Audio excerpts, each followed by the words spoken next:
খিলঞ্জীয়া জনসাধাৰণক arm licence দিয়া হ'ব চৰকাৰে বন্দুকটো কিনি নিদিয়ে কিন্তু কোনোবাই যদি লাইসেন্স বিচাৰে লাইসেন্সৰ কাৰণে আবেদন কৰিব পাৰিব তা কৰিব কিন্তু এটো নহয় যে আমি বন্দুকটো কিনি দিম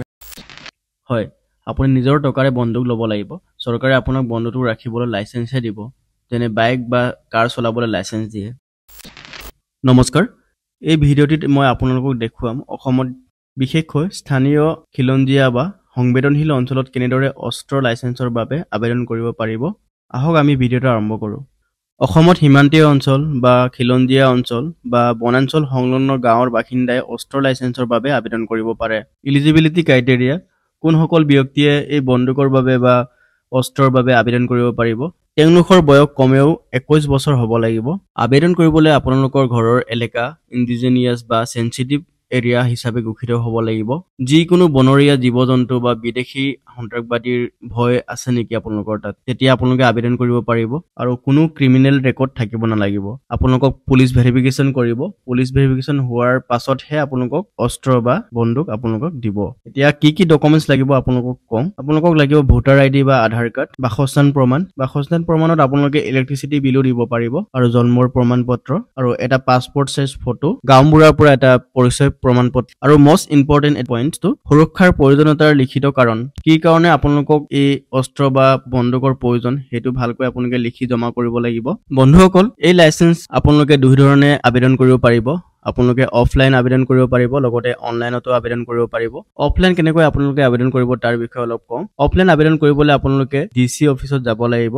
ডিসি অফিচত গৈ আপোনালোকে এটা ফৰ্ম পাব আৰু ফৰ্মটো ফিলআপ কৰি আপোনালোকৰ যি নেসেসাৰী ডকুমেন্টছ লাগে গোটেইকেইটা লৈ যাব লাগিব লৈ গৈ আপোনালোকে হেবোৰ সাবমিট কৰিব লাগিব এতিয়া আপোনালোকক মই দেখুৱাম কেনেকৈ আপোনালোকে অনলাইন আবেদন কৰিব পাৰিব কাৰণ কেইবাদিনমান আগতে মুখ্যমন্ত্ৰীয়ে ঘোষণা কৰিছিল যে অনলাইন পৰ্টেল মুকলি কৰি দিয়া হ'ব বুলি আগষ্ট মাহৰ প্ৰথম সপ্তাহত গতিকে আপোনালোকে কেনেকৈ অনলাইন কৰিব আজি এই ভিডিঅ'ত মই দেখুৱাই আছো বন্ধুসকল আপোনালোকে অনলাইনত আবেদন কৰিবলৈ যিকোনো এটা ব্ৰাউজাৰ খুলি ল'ব আৰু ব্ৰাউজাৰ খুলি আপোনালোকে সিম্পলি সাৰ্চ কৰিব লাগিব মই এটা দেখাই আছো আপোনালোকক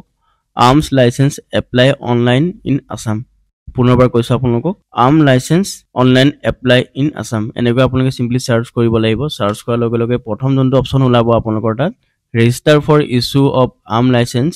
হোম এণ্ড পলিটিকেল ইয়াতে ক্লিক কৰিব প্ৰথম যোনটো অপচনত তাত ক্লিক কৰাৰ লগে লগে আপোনালোকে অলপ তললৈ স্ক্ৰল ডাউন কৰিব স্ক্ৰল ডাউন কৰাৰ পাছতে আপোনালোকে এটা দেখা পাইছে ওভাৰভিউ প্ৰসেস আৰু এলিজিবিলিটি ক্ৰাইটেৰিয়া অলৰেডি আপোনালোক কলুৱে fees document required how to apply type of service form to be fill এই গুটেকেটা আপোনালোকে চাই ল'ব ভালকৈ মই অলৰেডি কলু ইম্পৰ্টেন্ট যি আছিল আৰু ফিজটো আপোনালোকে এটা দেখা পাব মই ফিজটো অলপ আপোনালোকক দেখাই আছো ক্লিক কৰাৰ পাছতে ইয়াতে দেখা দিছে ক্লিক হিয়াৰ ইয়াতে ক্লিক কৰিব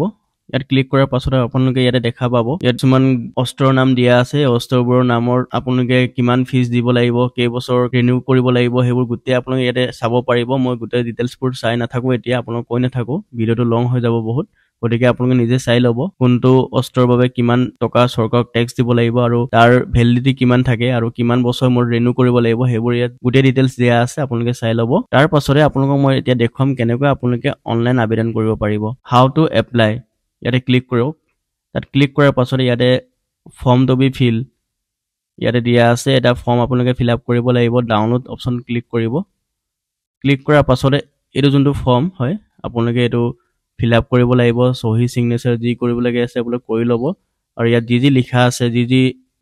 ৰিকোয়াৰমেন্ট দিয়া আছে হেকেটা আপোনালোকে গুটেকেটা ফিলআপ কৰি দিব আৰু যি ডকুমেন্টছ লাগে আপোনালোক অলৰেডি মই কলুৱে তাৰ পাছত বন্ধুসকল এটো ফৰ্ম আপোনালোকে অলৰেডি ফিলআপ কৰিলে ফিলআপ কৰা হ'ল তাৰ পাছত কি কৰিব মই এটা দেখাই আছো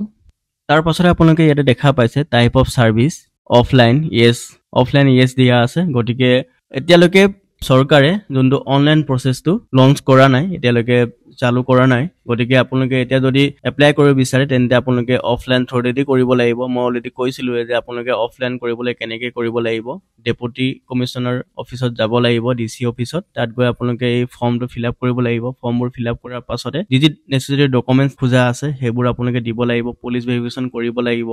গাঁওবুঢ়াৰ এটা প্ৰমাণপত্ৰ লিখা আপোনালোকে লৈ যাব লাগিব আপোনাৰ ভোটাৰ কাৰ্ড বা আধাৰ কাৰ্ড বয়সৰ প্ৰমাণপত্ৰ আৰু ইলেক্ট্ৰিচিটি বিল, আপোনাৰ যিটো স্থায়ী বাসিন্দাৰ প্ৰমাণ দিব। এই গোটেইকেইটা নেচেচাৰী ডকুমেণ্টছ আপোনালোকে লৈ গৈ তাতে আপোনালোকে ছাবমিট কৰি এই অস্ত্ৰ ল'ব পাৰিব। আৰু যেতিয়া অনলাইন প্ৰচেছ আৰম্ভ হ'ব আপোনালোকক মই নিশ্চয় ভিডিঅ' বনাই দেখুৱাম। গতিকে আপোনালোকে চেনেলটো ছাবস্ক্ৰাইব যদি কৰা নাই তেনে চেনেলটো ছাবস্ক্ৰাইব কৰি বেল আইকন ক্লিক কৰি ৰাখক। মই যেতিয়াই ভিডিঅ' আপলোড কৰিম তেতিয়া আপোনালোকৰ তাত পোনপ্ৰথমে ভিডিঅ' পাই যাব। গতিকে আজিৰ ভিডিঅ'টো ইমানেই আছিল। আমি আকৌ এটা নতুন ভিডিঅ'ত লগ পাম। তেতিয়ালৈকে ধন্যবাদ। জয় অসম, বন্দে মাতৰম।